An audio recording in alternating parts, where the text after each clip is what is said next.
的消息，南投德山高中学生林永武伫本土语新闻小组部的比赛，甲闽南语答嘴稿的比赛呢，得到优胜成绩，和全校的师生拢感觉真欢喜，佮光荣。不管是结合流行用高天线女做主题来答嘴稿，或者是专业的报新闻，这拢是德山高中学生林永武经过真济打拼所爬来基础。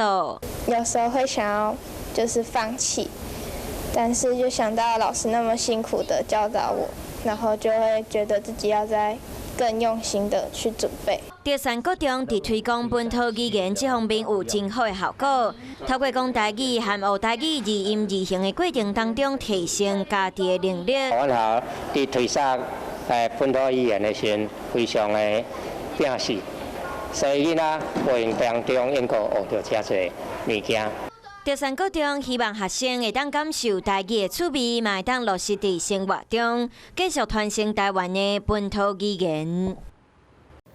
我是吴依璇，想要跟我一起看新闻吗？现在就打开华视的 YouTube 频道，按下订阅，还要开启小铃铛哦。